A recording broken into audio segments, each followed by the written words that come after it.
آسمان کے تارے اتنے زیادہ اور لاتعداد ہیں کہ کوئی ان تاروں کو گننا چاہے باوجود کوشش کے وہ ان تاروں کو گن نہیں سکتا۔ امت محمد کریم صلی اللہ علیہ وسلم میں ایک ایسی ہستی اور ایک ایسی ذات بھی ہے، جس طرح پوری دنیا کوشش کر لے آسمان کے تاروں کو نہیں گن سکتی، اسی طرح آقا علیہ الصلوۃ والسلام کے اس ساتھی اور اس صحابی کی نیکیوں کو بھی کوئی نہیں گن سکتا۔ عائشہ رضی اللہ تعالی عنہا مومنوں کی ماں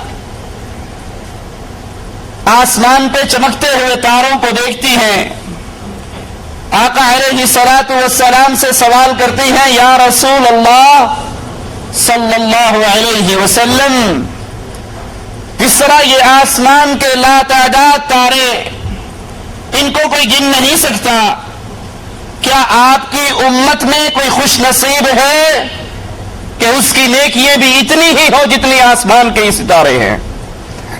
رسول کریم صلی اللہ علیہ وسلم مسکرائے، کہا ہاں عائشہ، میری امت میں ایک شخص ہے جس طرح کوئی آسمان کے ستاروں کو نہیں گن سکتا، اسی طرح عمر ابن خطاب کی نیکیوں کو بھی کوئی نہیں گن سکتا۔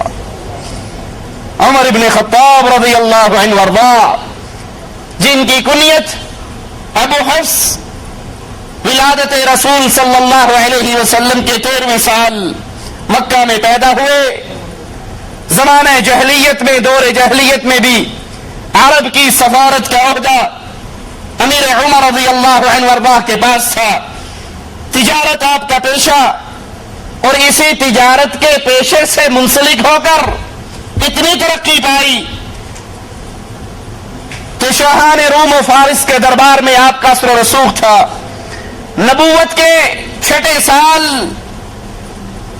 عمر رضی اللہ عنہ وارضاہ لا الہ الا اللہ کے توحیدی نعرے کو اپنے سینے سے لگاتے ہیں، اسلام میں داخل ہوتے ہیں، اور اسلام لانے سے پہلے مسلمانوں کے اور آقا علیہ الصلوۃ والسلام کے شدید ترین مخالف و دشمن ایک دن گلے میں تلوار لٹکائی ہوئی غصے سے گزر رہے، ایک مسلمان جس نے اپنے ایمان کو ابھی تک چھپایا ہوا تھا، وہ دیکھتے ہیں تو کہتے ہیں عمر کہاں کا ارادہ ہے؟ غصے میں ہو، ننگی تلوار گلے میں ہے؟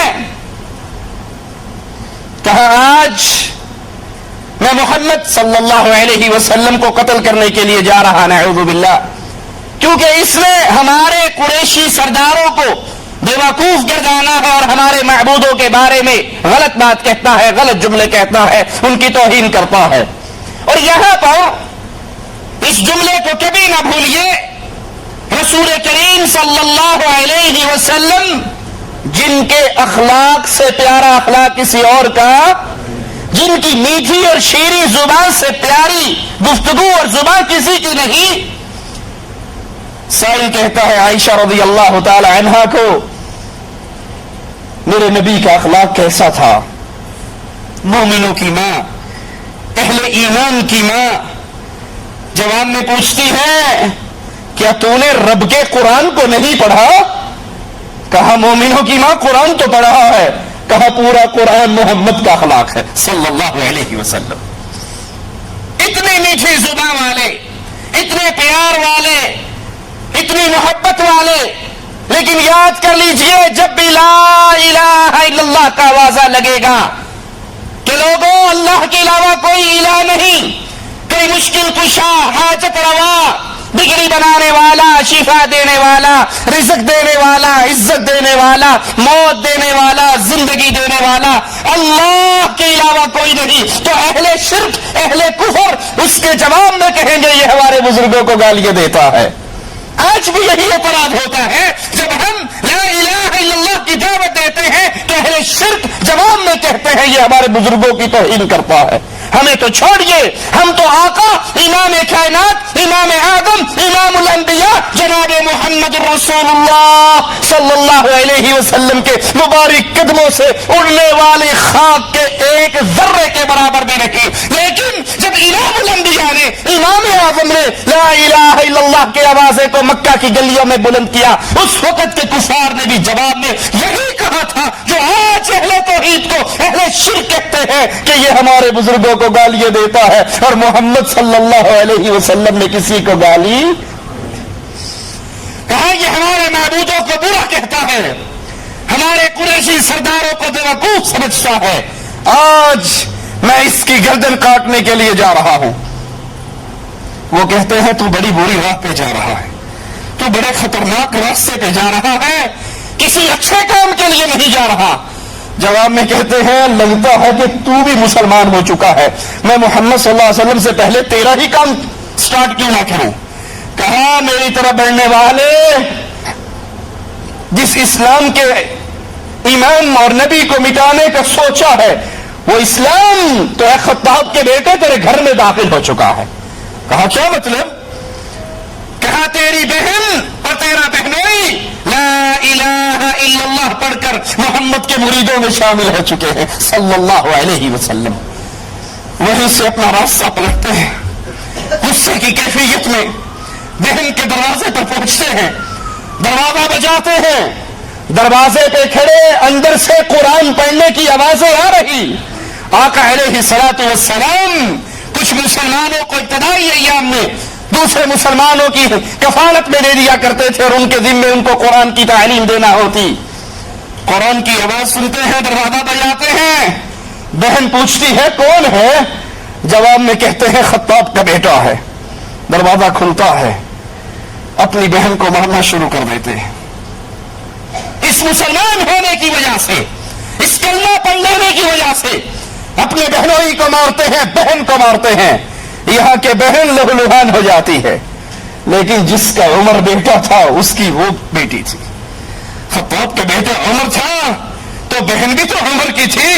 جواب میں کہتی ہے بھائی تیرا جی چاہے آج میری گردن کو قلم کر دے، میں کلمہ پڑھ چکی ہوں، میں اس سے پیچھے نہیں ہٹ سکتی.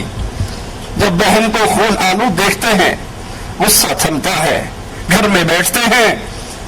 ایک کتاب پہ نظر پڑتی ہے جس پہ لکھا ہوا ہے بسم اللہ الرحمن الرحیم. اس کتاب کو لیتے ہیں، ان آیات کی تلاوت کرتے ہیں، اور وہ آیات کیا ہے؟ طه ما انزلنا عليك القرآن لتشقى إلا تذكرة لمن يخشى تنزيلا ممن خلق الأرض والسماوات العلى. اس کو پڑھتے ہیں، ایمان امیر عمر کے دل میں داخل ہو جاتا ہے، بے اختیار پکار اٹھتے ہیں اشہد ان لا الہ الا اللہ.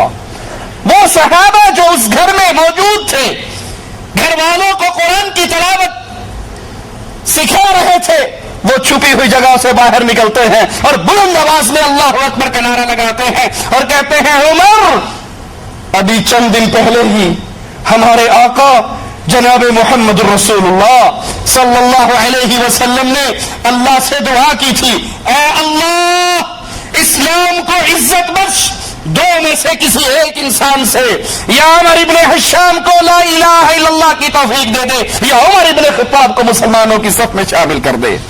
عمر ہمیں یقین ہے ہمارے نبی کی دعا تیرے حق میں اللہ نے قبول کر لی ہے. کہتے ہیں مجھے اپنے نبی کے پاس لے کر چلو.